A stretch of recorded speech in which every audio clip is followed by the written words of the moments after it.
Salam uşaqlar, qaldığımız yerdən davam eləyək. Deməli bizdə vacib şəkli lazım, bir də şərt şəkli qalmışdı. Vacib şəkli nədir? Vacib şəkli adından məlum olduğu kimi hərəkətin icrasının vacibliyini bildirir.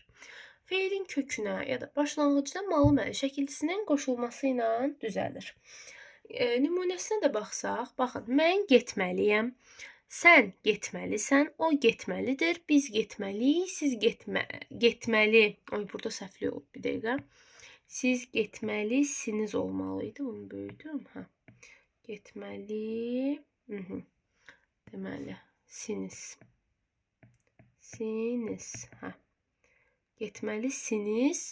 Onlar getməlidirlər. Üçüncü şəxsin təkdə o getməlidir. Bu formada olacaq.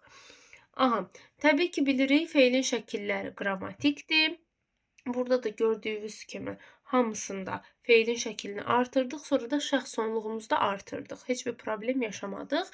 İnkarında da, baxın, yadınızda saxlayın. Bunun inkarı, yəni feilin vacib şəklinin iki yolla düzəlir. Bir, mamə şəkilçisi ilə inkarlıqla.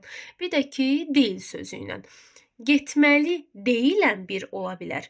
Ya da ola bilər getməməliyəm. Yəni ikisi də bunlar bir-birinə bərabərdirlər. Yəni heç bir fərq yoxdur. Bu öz yerində. Sonra gəlirəm lazım şəklinə. Lazım şəkli də feilin kökünə ya da başlanğıcına ası əsini artırmaqla düzəlir. Baxın, birinci şəxsdə, yəni şəxslər üzrə dəyişək. Mən görəsiyəm. Gördünüz, ası əsi şəxs sonluğu. Sən görəsisən. O görəsidir, biz görəsiyik, siz görəsisiniz, onlar görəsidirlər. Gördüyünüz kimi. Bu belə. Sonra, inkarı da ki, təbii olaraq ancaq deyil sözünün köməyi ilə düzəlir. İnkarı heç vaxt mamə ilə düzəlmir lazım şəklində. Gəlin baxaq. Deyirəm ki, görəsi deyilsən ya da deyirəm ki, mən görəsi deyiləm. Bu formada deyə bilirəm, amma mən inkarda mamə qoya bilmirəm axı. Mən görməyəsiyəm. Gəlin bir-bir baxaq. Mən görməyəsiyəm ya da biz görməyəsiyik, sən görməyəsisən olmur axı. Ancaq deyillə düzəlir. Ona görə yadda saxlayın. Lazım şəklinin inkarı yalnız və yalnız deyil sözü ilə düzəlir, ancaq bu sözlə. Mamə ilə düzəlmir. Vacib şəklində isə baxın, vacib şəklində həm deyillə olur, həm də mamə ilə olur. Sual verə bilər. Hansı şəkillərində deyil sözü ilə inkarın düzəldə bilirik? İkisini də götürəsiniz. Həm deməli vacibi, həm lazım. Amma desə hansında ancaq deyillə olur, onda təbii ki, lazım şəklini götürəsiniz. Yəqin ki, bir çətinlik olmaz burada. Keçək digərinə, feilin şərt şəkli. Feilin şərt şəkli hərəkətin müəyyən şərt daxilində icra olunub ya da olunmadığını bildirir. Çünki bir təsdiq olduğu kimi inkar da var. Və feilin kökünə sasəl şəkilçisini artırmaqla düzəlir. Burada da baxaq. Mən keçsəm, sən keçsən, o keçsə, biz keçsək, siz keçsəniz, onlar keçsələr. Burada da belə. Şəxs sonluğu da artırıldı özündən sonra. Bir dənə fikir verirsəz, üçüncü şəxsdə bax görürsünüz, yenə boşluqdur. Şəxs sonluğu yoxdur. Deməli, feilin şərt şəkli, bilək ki, mütləq, müstəqil sadə cümlədə işlənmir. Bu nə deməkdir? Gəlin bir dənə cümlədə işlədək. Məsələn, bax, pis oxusan, kəsiləcəksən. Bax, kəsiləcəksəni silim, məsələn, deyək ki, yoxdur burada. Bax, başqa bir cümlə quraq. Məsələn, bax, dişin ağrısa, məsələn, ağrımaq sözünün köküdür, sağ nədir? Feilin şərt şəkli, düz deyil. Bax, dişin ağrısa ilə mən cümləni qutara bilərəm. Heç vaxt qutara bilmərəm. Bax, dişin ağrıyır deyə bilərəm. Bax, dişin ağrıyır deyə bilərəm. Görürsünüz, cümləni bitirə bilirəm. Müstəqil cümləmdir də, sadə cümlədir. Bitirə bilirəm ağrıyır feili ilə. Amma dişin ağrısa feili ilə mən cümləmi bitirə bilmərəm. Yəni, bunun mütləq davamı gəlməlidir. Dişin ağrısa nəyə, nəsə elə, yəni, davamı gəlməlidir. Deməli, sasəl şəkilli feil Yəni bu sasə istər şərt şəkli olsun, istəyir isə hissəciyinin qısalmış olsun. Yəni sasə o versiya olsun, isə hissəciyə. Dəxli yoxdur. Müstəqil sadə cümlədə işləmir. Yəni müstəqil sadə cümlənin xəbəri olmur da. Mütləq mürəkkəb cümlənin komponentlərindən biri olmalıdır. Bir tərəfində iştirak eləməlidir. Çünki davamı olmalıdır axı. Biz də bilirik ki, iki cümlə olanda təbii ki o nə olur?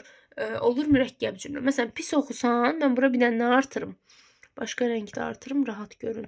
Məsələn, pis oxusan, sən, bax belə artıraq, sən kəsiləcəksən. Bax, bir dənə səni qoydum. Pis oxumaq olur xəbərim. Və yaxud məsələn deyirəm ki, aha, pis oxusan kəsiləcəksən. Sən olur mübtəda, kəsiləcəksən olur xəbər. Düz deyil? 2 dənə ayrı cümləm varmı burada? 2 ayrı, deməli bu xəbər bunlara aidiyyatı yoxdur da. Pis oxusanın sən kəsiləcəksən aidiyyatı yoxdur. Bu ayrı bir tərəfidir. Sən kəsiləcəksən də ayrı bir cümlədir. İkisini birləşdirdim. Bu ikisi bir yerdə oldu. Bir dənə mürəkkəb cümlə. Necə biz mürəkkəb sözdə deyir deyə 2 və daha artıq söz birləşir olur mürəkkəb söz. Burada da eyni qayda. Sadəcə olaraq burada deyirik ki, pis oxusan. Bununla cümlə bitmir axı. Bununla bitsəydi olardı bu sadə cümlə. Sadə cümlənin xəbəri olardı. Bitmədiyinə görə deyirəm ki, mürəkkəb cümlənin tərkib hissəsidir. Mürəkkəb cümlənin komponentlərindən biri olur burada sasə. Tək başına sadə cümlənin xəbəri ola bilməz. Yəqin ki, bunu da başa düşdünüz. Nəsə başa düşməsəz, rəy bölməsində mütləq qeyd eləyərsiniz, suallarınıza cavab verəcəm. Aha. Burada da əsas məsələlərimiz budur. İnkarı da ki, bildiyimiz kimi mamə ilə düzəlir. Məsələn, dişin ağrısa və yaxud desəm inkarda dişin ağrımasa. Ağrımasa. Təbii ki, inkarlıq mamə ilə düzəlir. Yəni bu şəkildə. Bir də ki, şərt şəkli olan cümlələrdə adətən bağlayıcılar işlənir. Hansı ki, şərt bağlayıcıları. Bunlar hansılar deməli? Əgər, hərgah bağlayıcılar, sonra deməli indiki, bir halda ki, deməli bir halda ki, dəqiqə bir halda bu ayrılmalıydı. Dəqiqə, pozanım. Ayıraq. Bir halda ki, sonra əgər, hərgah, indiki, bir halda ki, bir də var madam ki. Bu formada. Yəni bu bağlayıcılar, şərt bağlayıcılardır. İnşallah bağlayıcını keçəndə mən videoda izah edəcəm onu sizə. Bax bu bağlayıcılar şərt şəkli olan cümlələrdə işlənir. Məsələn, əgər gəlsən, məsələn, baxın, sevinərəm. Bax, görürsünüz, əgər şərt bağlayıcısıdır. Gəlmək sözün kökü sə. Görürsünüz, kökə qoşulub. Ona görə şərt şəkli n sonluqda heç vaxt buna bitişdirici deməyin. Yəni sonda gələndə bu şəkildə bitişdirici olmur. Sevinmək kök, ərəm, bu da belə. Yəni bu da ikinci komponent olur. Gəlsən deməli nədir? Şərt şəkli. Bu da artıq sevinərəm ayrı bir cümlədə. Buna qoşulur olur mürəkkəb cümlə. Bu da olur xəbər şəklində sevinərəm. Çünki ar-ər qeyri-qəti gələcək zamanlı. Gəlsəndəki şərt şəkli. Bu qədər. Nəsə aydın olmayan bir məsələ olarsa, mütləq rəy bölməsində qeyd eləyərsiniz. Hələlik.